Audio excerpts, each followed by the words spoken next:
So Yes. I was just wishing you a very happy birthday, happy birthday. And we were talking about how your husband is getting the award of the year because he's sending you off for a massage. Have you been to the location that he's sending you today?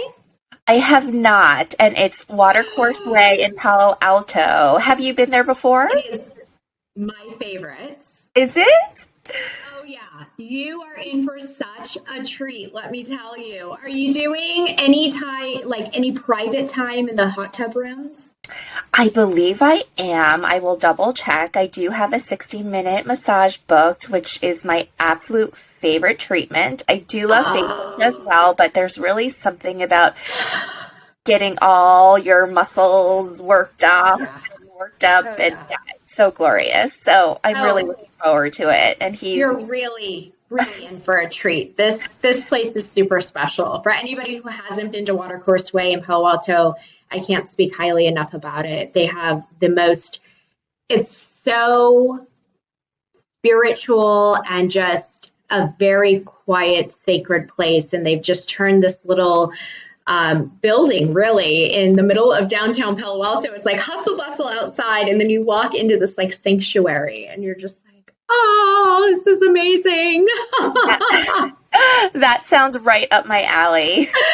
Oh, I'm so excited for you. Well, I don't want to delay the time that we have for the podcast, so we're going to get going here. But I would love for you to introduce yourself, tell us about yourself and the area that you work, and what were you doing prior to interior design? Because I can't imagine you doing really anything else. You're so good at what you do.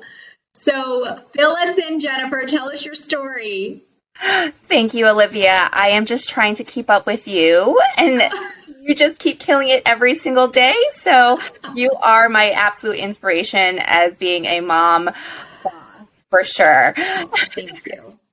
So my name is Jennifer, and I am the principal designer and founder of Dwell and Oak Interior Design Firm. We specialize in classic and California modern design for the everyday family.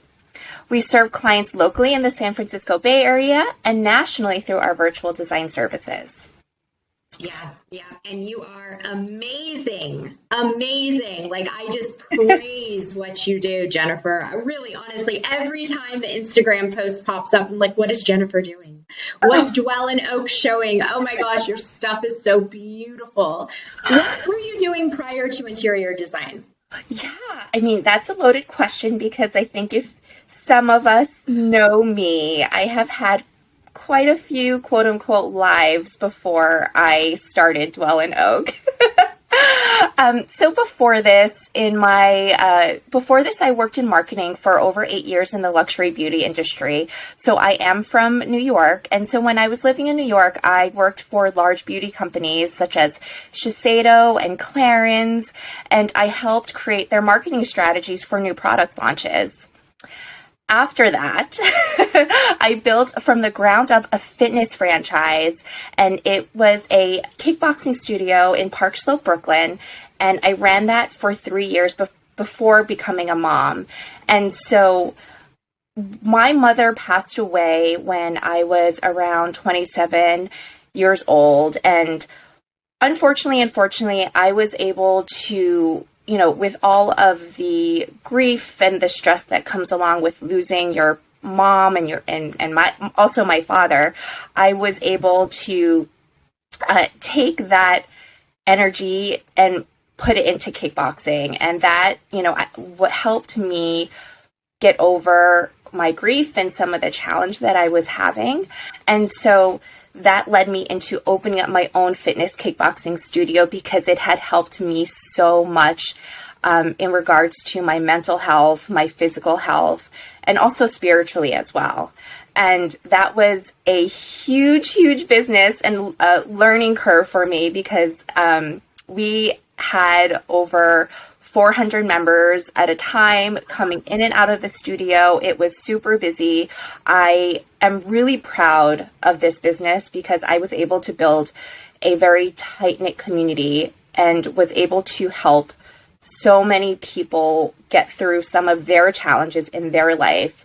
And they would come into the studio every day saying, Jennifer, thank you so much for opening up the studio, because you helped me so much going through my divorce or my bad, I had a really bad day, but just punching out all of my energy made me feel so much better. Or like, I didn't sleep at all last night because my toddler was up or my baby was crying, but I am here and I'm showing up. So that's amazing. Yeah. And then after that, we transitioned away from the business after 3 years, moved to California. I became a brand new mom of a baby, staying at home, and was a stay-at-home mom for about 15 months. And then when my son was 15 months, we moved into our house a brand new house in San Diego. So when COVID hit, we decided to say goodbye to our Bay Area life for after 12 months that we loved so much. And then that's when my business started, was when we moved to San Diego.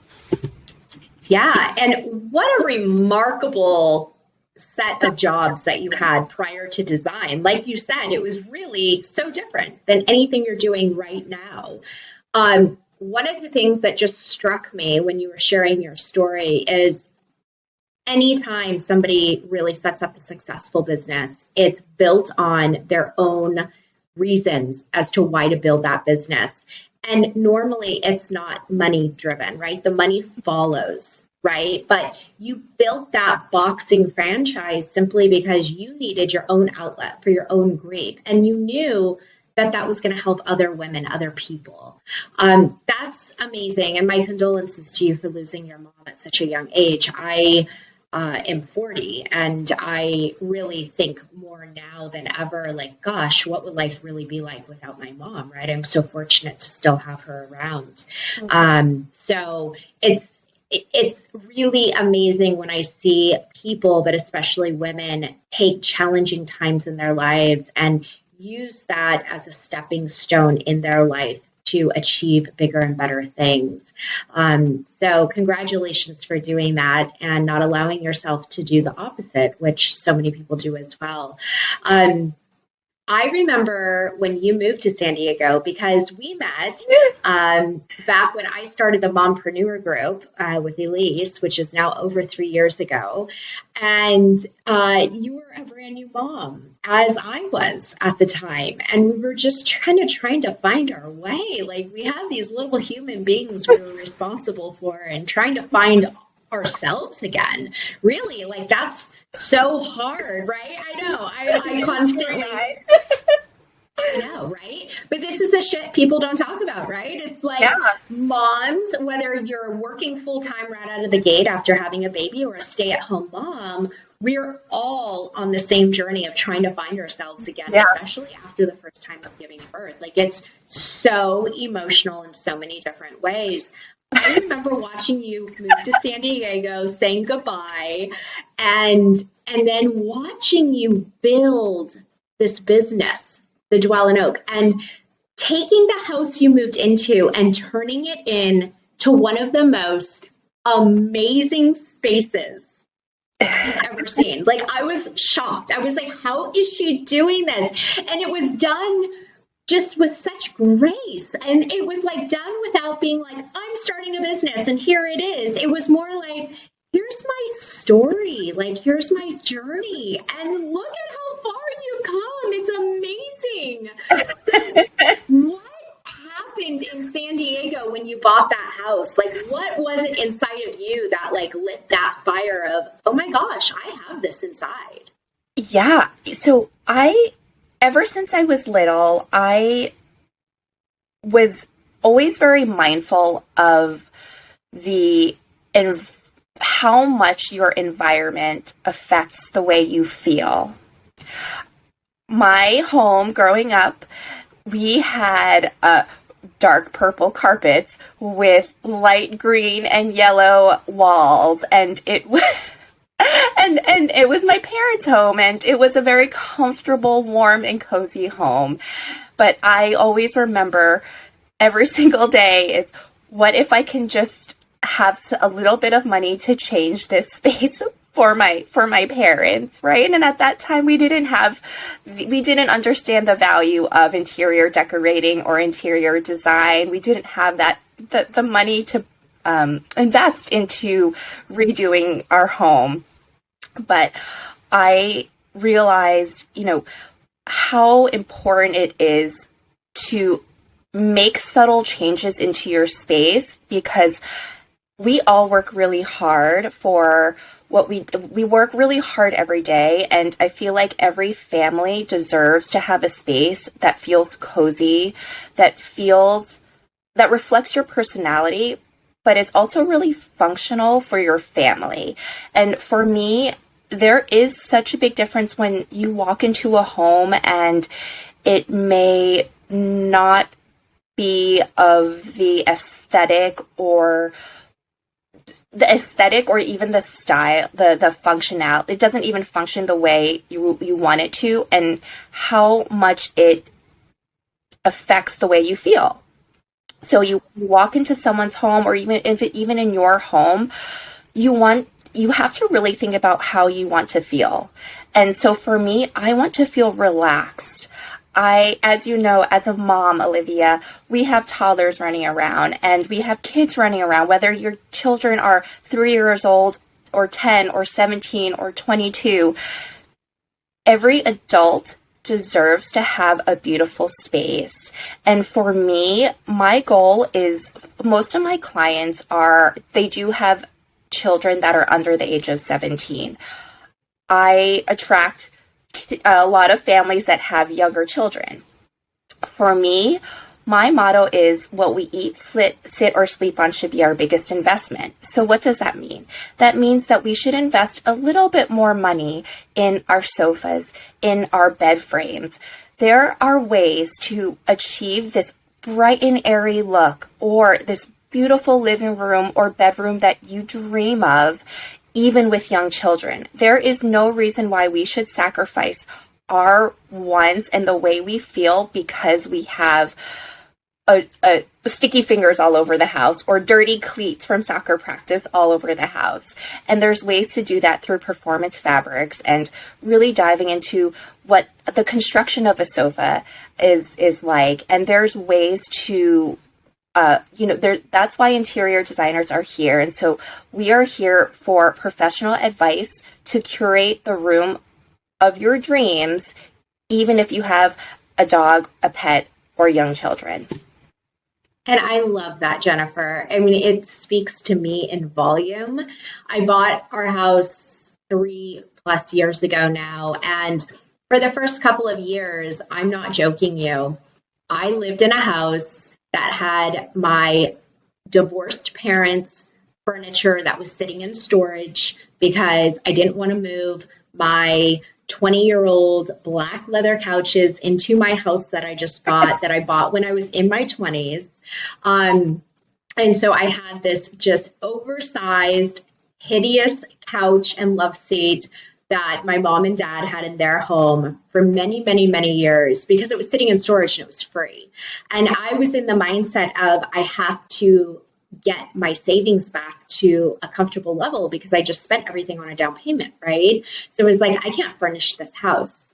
So about a year ago, my stepmom convinced me, because she does a little bit of a design work as well. And she goes, Olivia, you've got to make this your home. And I go, well, it's not my forever home, so it's okay, right? Like, I'll just live with all of the mismatched furniture. And she's like, no, you're having your second kid. You work like a crazy person. You need to come home to a space that feels good. Jennifer, fast forward a year, my house is still in shambles trying to get all of these pieces together. It is so crazy. I need to bring you over and to spare you all the details. But, one of the things that happened the other day is we bought these beautiful console tables and matching side table for the living room. And it was like my dream tables, not my dream tables, but like my dream tables, like that will last me another 5 to 10 years. My 19-month-old shattered my Carrara marble side table. And thank God he wasn't hurt, right? But he pushed over this very expensive side table. And I just sat there and looked at the shattered marble all over my floors and went, It's okay. It's replaceable, and at least I got to enjoy it for a year. But I love what you say about don't put yourself to the side just because you have children and pets. Make the space something that you love to walk into. For so long, I didn't do that. And I almost resented the home. Like it didn't feel like home, right? It was just like a house, it was just like a place. But now that I've started to build it into my kind of what I have dreamed about, it's starting to feel better. I'm like, oh, this is feeling like the house and the home that I want on Christmas Eve with my family sitting around a fireplace, right? Yeah. So I love that. And I love that you're encouraging families to take that leap and to do that. Because so many of us, I think, just think, oh, we'll do that when the kids are in college or when they're older and I don't have to worry about them dirtying the couches or, pushing over the marble table. Absolutely. And I kind of go back to like the Marie Kondo methodology of, when you see a piece of clothing, does it spark joy? Do you wear it? But it also applies to the furnishings in your home, right? So if you do have a sectional or a sofa or an accent chair or a console table that when you take a look at it and it triggers a negative feeling inside of you, perhaps you would want to consider donating it or selling it on Facebook Marketplace and saving up for one that brings you joy. Yeah, no, great advice. How do you talk to us about like the latest trends in interior design? What do you do to keep up with the latest trends? Because they're always changing, right? Like I'm not a part of that world outside of the real estate piece, but I really leave that to the designers. So what do you do for your clients to stay ahead of the A-ball? Great question.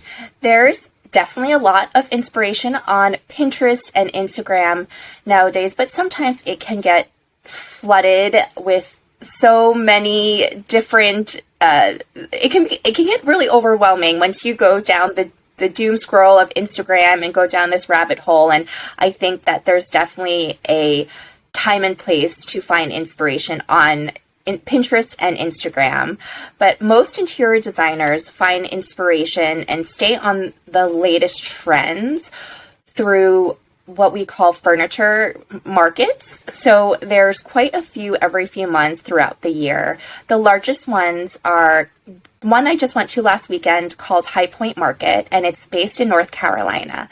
North Carolina is the furniture capital of the world. It's where all of the most traditional family, still generation owned furniture companies are, that's where all the furniture is made that is from America. There's also a lot of showroom, manufacturing facilities in LA as well, but a lot of the older generational furniture makers are in North Carolina. And so there's other markets in Vegas, Dallas, and those are the conventions that you're able to sit on the new pieces. You'll get to see the new product launches, the new trends. Also, Facebook groups for interior designers have been so crucial to my business. And I have invested a lot of time with other interior designers in these groups. Not only these groups, but the friends and the connections that I've made with other interior designers have been so valuable. This industry, the interior design industry sometimes can be a bit closed off. So I will say that sometimes interior designers are a bit nervous to reveal some information or answer questions. But for me, my goal is the more we share, the more generous we are with our information and what I can do as a person in this community or even just in general. I feel like the more you share, the more you get back in return. Absolutely. Yeah. I mean, sharing is caring, right? I mean, It's the same thing with real estate. I feel like so many realtors just look at each other as competitors, whereas I'm trying to build a community of why don't we all work together, right? Like, why are we quote unquote competitors versus why don't we share and collaborate more at a high level together to try and help our clients? Because our clients are our clients, right? And we're not everybody's cup of tea. And it sounds to me, correct me if I'm wrong, it's kind of the same thing as to what you're saying. Everybody's kind of closed off and doing their own thing and not really collaborating. Yeah, and I feel from my experience, there is so much more value for not only yourself, but for them, and just to be there to support each other, or just even sometimes it's like another set of eyes looking at your designs, and it's like, hey, what, can you just double check this layout? Or do you think that this is a good idea to put these drapes on this window? So it's really nice to have that support and that collaboration and that camaraderie. And there's so much friendships that are built from those as well. But I am so grateful for my tight-knit group of designers who there's just so much that comes with that. And I feel like that's what we're put on this earth to do, is silly enough, is to love each other and to help each other get through this journey, because this journey isn't easy. Everyone starts from somewhere, right? I started my business from the ground up, not knowing what I was doing at some point. We all start from somewhere. And so how can I use my experience to help others that are in an earlier stage of their business? Because there's enough business for everyone. And Absolutely. It's okay to share the wealth of knowledge. Oh, I just love you, Jennifer. I swear you're like a soul sister to me from another lifetime. I just truly, I mean, those are the words that I speak daily. It's like, why is there so much hatred and separation amongst human beings? Like, and especially women. And then you bring it to the mompreneur level, right? It's like we all have so much shit on a day-to-day basis going on within ourselves, for our children, for our families, and then you turn in a business on top of that. Like, are you kidding me? Like, we all need to be supporting one another. We don't need to be sitting here bashing one another or not collaborating with one another. And I think one of the things that I've seen too is there are some, but a lot of the moms who have older children, they're college, they're married, whatever it may be, they forget what this journey's like. They really do forget. And there's one thing, Olivia, that no one warns me about, and not that they should, but before I became a mom, I was really mentally prepared to not sleep, to always physically tired. And I was like, it's okay, I got this. This comes with the territory of having a child. I am ready for it. Not really, but I am ready for it. Mentally preparing myself. So my husband and I researched. The only thing we really did a deep dive of research on before we had our son was sleep training, right? Gentle sleep training, and looking up taking care of babies, listening to her videos and subscribing to all of these, how to get your baby to sleep, because that was our most important thing to us. But no one told me how forgetful I will be, not just when I have the baby, but even when your kids get older. But more so like the mental exhaustion and bandwidth of the 50,000 things that you have to think about to keep your family afloat, while keeping your business afloat. Because running a business is 80% working on the business and not necessarily in the business. And so there's so many moving parts to, as a mom, and as a mom is just trying to keep up with I have to go grocery shopping every week? Even if it's through Instacart, it still takes time. It still takes me an hour to fill up my cart to get groceries delivered. Does my son have all of his clothes ready for the week? Am I going, I have to get my workout in before my family wakes up. There's so many moving parts that no one ever told me before becoming a mom how forgetful I would be and how mentally exhausting it will be. So all of you soon to be moms, just a fair warning, heads up. Yeah. And it's all like I said, we all have our different journeys that we're on when we become a mom and when we're a mom. But we all have the foundation, the base of the similarities, which is why 3 years ago or 3.5 years ago, I was like, I need to surround myself with women who understand me, because my friends didn't get it. They looked at me like I was insane. They were like, why are you always so crazy, right? Like, your child's a year old. Like, what's going on? Like, this is not supposed to be this stressful.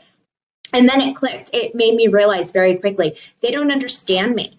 They understand me from a mom level, but they don't understand me from a mompreneur level. It's so different, especially in an area like the Bay Area where, our average home sale prices are $1.5 million. And you're like, do you know what kind of mortgage that is? And that's then first shoebox. Give me a break, right? Yeah. So it's really crazy. Talking about business, what has been one of your biggest aha moments or learning lessons? And what would you say to someone who's deciding whether or not to start their own business? Really kind of speaking to the mompreneur out there. Absolutely. So I would say my biggest aha moments was when I ran my kickboxing studio. I was there most days. There's issues that there were some fires that I would have to put out, whether it's an emergency or the fire alarm goes off, and then the police or the firemen come to the storefront at 2 a.m. and you have to wake up and be there. So there's, and before that, and this is not something that we discussed before, but I actually, right after high school, I went to culinary school. So I actually have my associate's degree in culinary arts, and I graduated from the Culinary Institute of America, which is one of the most premier culinary schools in the United States. And I had done a 6-month internship as a line cook at the Grand Central Oyster Bar. And I was serving over 200 customers within a lunch hour. You can imagine only how busy Grand Central was back in the day, and the hustle and bustle. And I was on the fry station, and I would burn my wrists every day. I still have oil burns on my arm, and I met the most amazing people. My chef was awesome. My sous chef was just, they took me in with loving arms. But as a woman, I was 22, and even at the age of 22, that internship made me realize that I personally did not want to be on the kitchen during the holidays in the evening times, because I knew my future self wanted to become a mom. And so at the age of 22, I was pre-planning what my future would look like. And I knew that I wanted to have a more flexible schedule when I became a mom, and so that I would be here at home with my child or children and be more present. And so I know that that's not very possible for a lot of moms, and I understand the privilege in that situation, but I was pre-planning that at the age of 22. It's amazing. My career lesson is really think to yourself, whether you are 21, whether you are a new mom or a mom to be, or even if you are in your 40s, it doesn't matter what stage of life you're at, but seriously ask yourself, what do you want your life to look like? What do you envision doing every single day? And think hard on that. What do you want to do waking up every single day? Is it waking up to a cup of coffee, being home with your family, being home with your child? Maybe you're young. Of course, I have to speak to having a baby or a toddler because that's the stage of life that I am in right now. So is it being at home with them all day? Or is it just being home with them part of the day and then going out and working? Or do you want to work at home 9 to 5? What do you really want to do every single day? And think hard on that, because that's really going to help you bring yourself closer to feeling fulfilled and happy. No, that's really great advice. Do you do vision boards? I do, and magically, and you can ask my husband this. This is like the woohoo thing about me is I do create vision boards, and I've never been like, I am very spiritual, but I've never been into like, oh my gosh, if you create a vision board, it's totally going to happen on its own. I'm going to show you. I mean, Olivia, I have made vision boards for the past 4 years of my life, and 90% of everything that I put on there, I have made it happen. 3 years ago, it was a picture of palm trees, a house with a big white kitchen in California. And I was living in New York at the time. That was before I thought about moving. I've always dreamt about moving, and I made it happen. You did it. I had a picture of a baby. I had a picture of this house that was exactly of the house that I had in San Diego. Nearly everything happened. And it's so incredible how transformative these vision boards can be. Yeah, well, I asked because what you said prior to that was really taking a step back at an early age and looking to see what you want in the future, right? And that's powerful, Jennifer. Like when I was 22, I was worried about how I was going to make enough money to go to Vegas the next weekend. And, you know, I mean, I've been working nonstop since I was 14. So it's just part of who I am and you know, a part of my journey and a part of my life and what I needed to do. But it's amazing that at just 22 years old, you were able to stop and think, I need to manifest this now, right? And you've created this life. You've created the steps that it's taken to get you to what you actually really wanted to do. And I believe in vision boards. I create vision boards every single year as well. I will say that 90% of the things do not usually manifest. Maybe I need to work a little bit harder and staying more focused and conscious of what's happening, because I have the bad habit of just getting up and being on a hamster wheel every single day and go, go, go, go, go, go, go.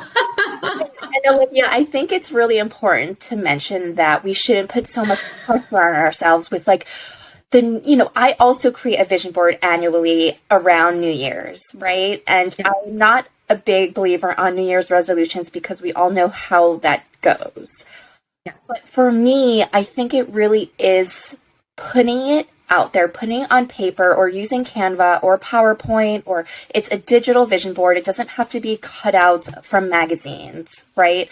But I think it's really giving yourself a North Star and really kind of keeping that on top of your mind of what makes you happy. And it could be anything, right? Yeah. And we should not beat ourselves up for it if you're unable to reach those goals. But I think it's so healthy for us to have that North Star.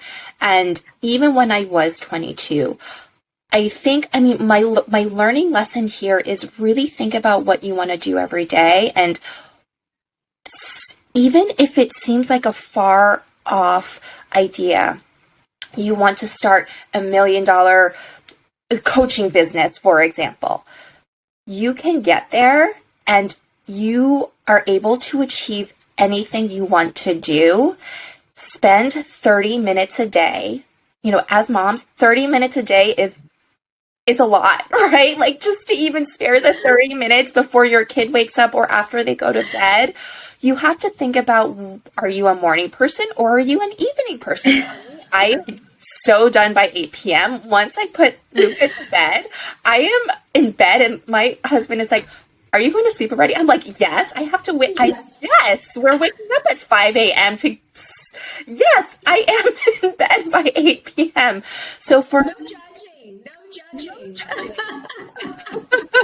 But for me, I'm a morning person. So if there was a goal for me to start another business or to work on this particular project that needs a little bit more attention, I am waking up that extra 30 minutes or 1 hour per day.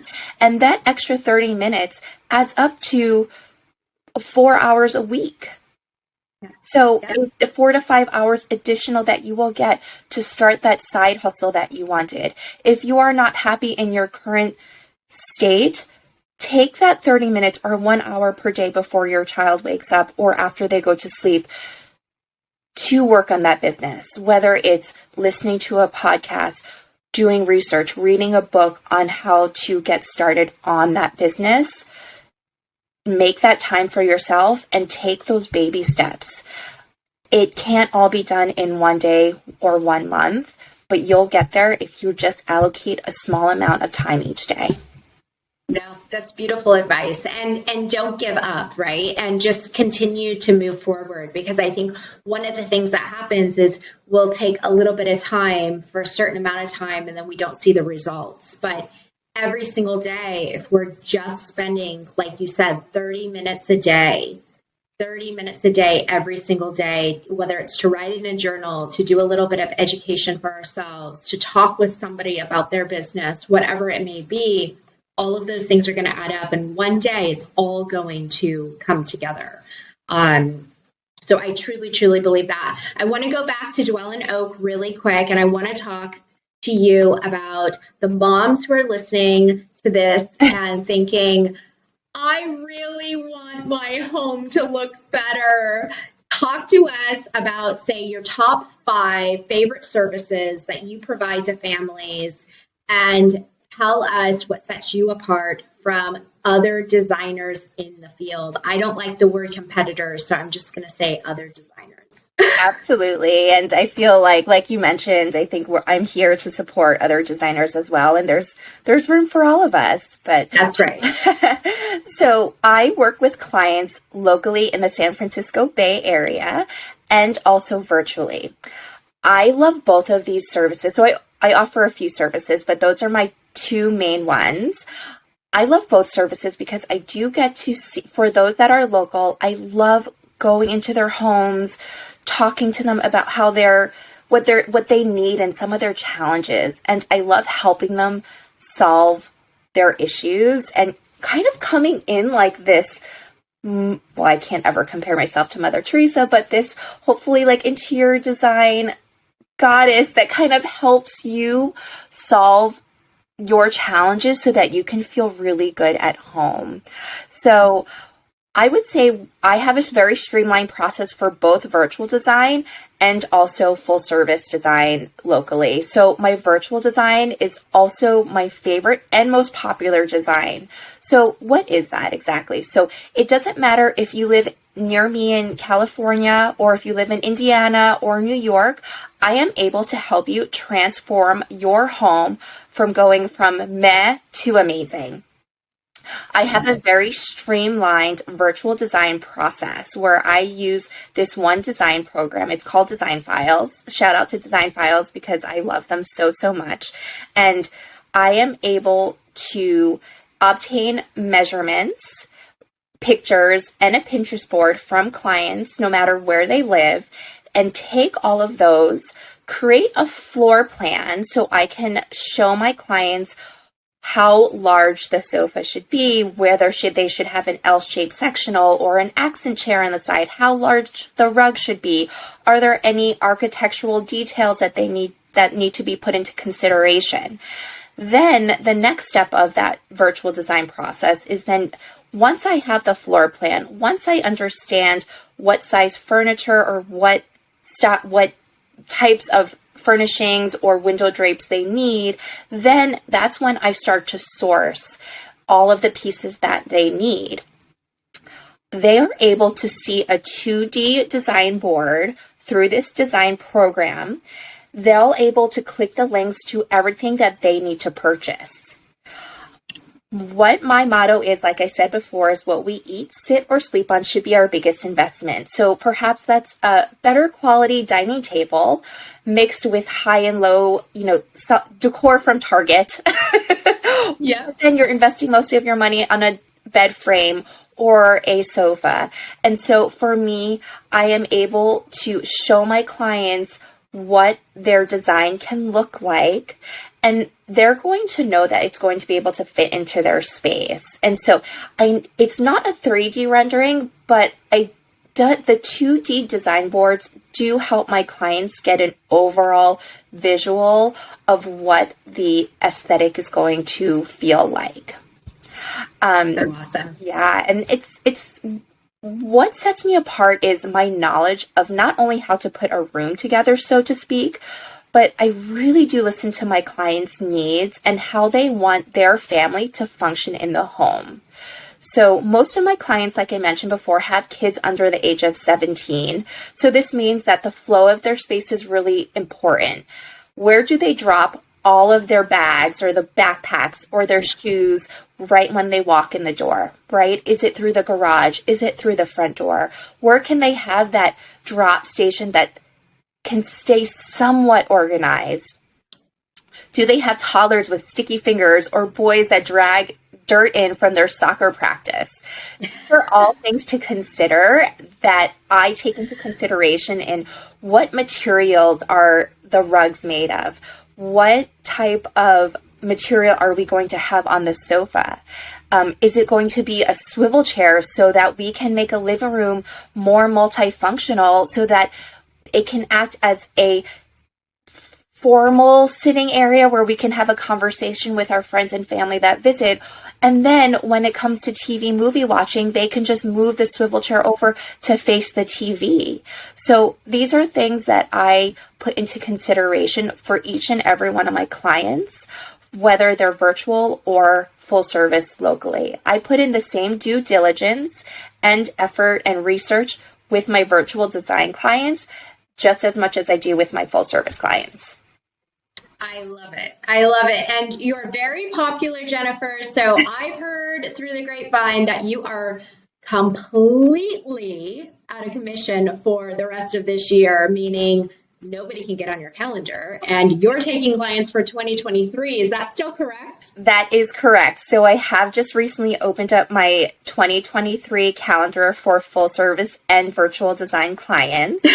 There is, surprisingly, it's already November 2nd, and there's only 2 months left of this year, which is so crazy.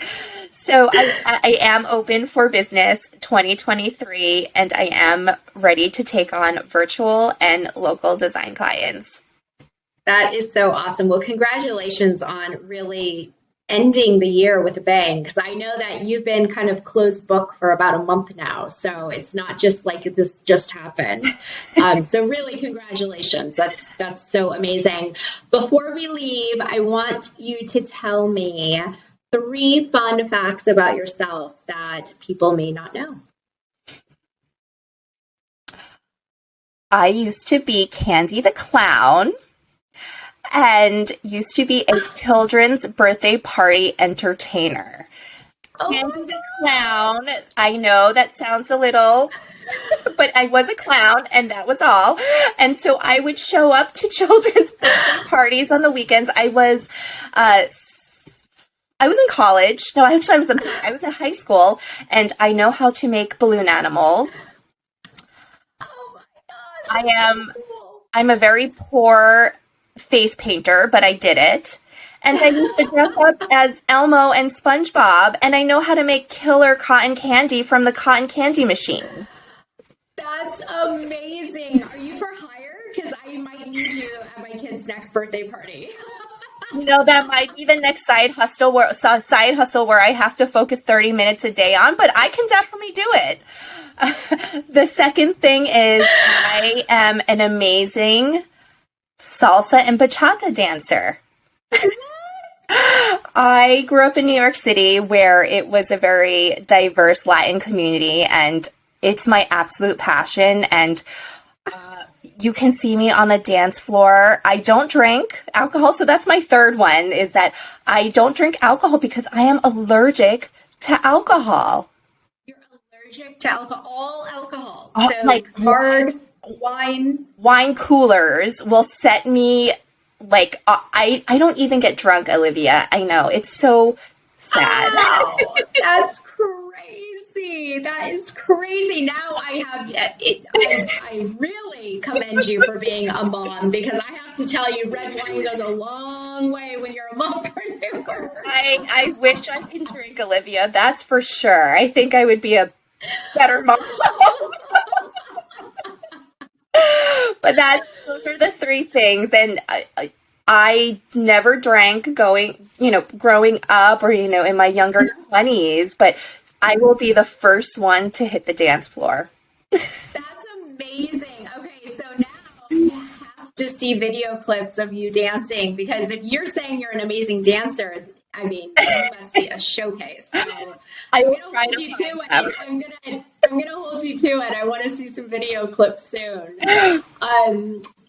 Jennifer, thank you so much. It's really so fun to connect with you, because I really do believe that we have so much in common, especially when it comes to just the spiritual side, the mompreneur side. But meeting you when we had young children, they're still young, but they're older. It's a little easier, just different challenges now. And then running businesses, right? And being in the Bay Area, and we just recognize all the hardships around it all. But I love your attitude. I love that you're always so willing to help others. And I really praise you for all of that you're doing. It's really remarkable and amazing. And you're doing a fantastic job, both in business as well as being a mom. So congratulations to all of your success. And thank you so much for sharing your story today. And I look forward to seeing you soon and celebrating all of your success in 2022.